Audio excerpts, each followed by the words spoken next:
नित्य स्वामी दर्शन 11 सप्टेंबर. श्री गणेशाय नमः. श्री गुरुदेव दत्त.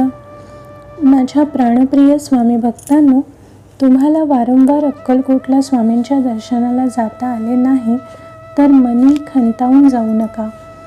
तुमच्या घराजवळ स्वामींचा मठ नसेल तर कदाचित तुम्हाला वाईट वाटेल की आपल्याला स्वामींच्या पादुकांवर सकाळ संध्याकाळ आपला भक्ती माथा टेकवता येत नाही.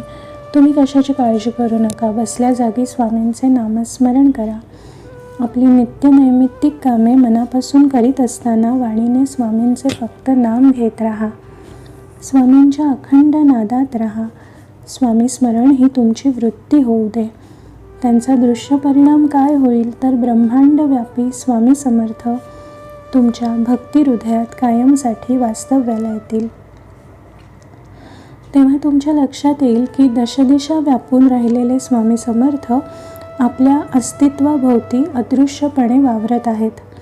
हा जिवंत अनुभव एकदा का तुम्ही प्रत्यक्षात अनुभवलात की तुमच्या आनंदाला चैत्र सुगंध सुटेल. स्वामींचे नामस्मरण आणि त्यांच्या नामाचे संकीर्तन ज्या भक्तांपाशी आहे त्यांच्या ऐश्वर्याचा आपल्याला चांगल्या अर्थाने हेवा वाटू लागतो. स्वामींचे अखंड स्मरण ज्यांच्यापाशी आहे त्यांना पुण्य संचयासाठी वेगळी पूजा बांधावी लागत नाही. अशा भक्तांभोवती तेज पसरते. त्यांच्या चेहऱ्यावर दैवी स्वरूप आपोआप प्रकट होते.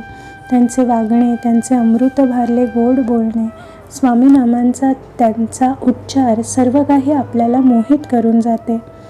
नामदेव महाराज या नामस्मरणाविषयी सांगतात की ज्यांचे मुखी नाम तोची एकदधन्य, त्याचे शुद्ध पुण्य येई जनी. ज्यांच्या मुखात नामाचा गजर आहे तो पुरुष खरोखरच धन्य होय. फक्त त्यांच्यापाशी शुद्ध पुण्याचा अक्षय साठा असतो. नामधारक हा खरा पुण्यवान पुरुष, असा भाग्यवान पुरुष विरळा. याचा अर्थ असा की स्वामींच्या नामाचे महत्त्व ज्यांना कळले आहे त्यांनाच स्वामींच्या दर्शनाला नित्य जावेसे वाटत असते.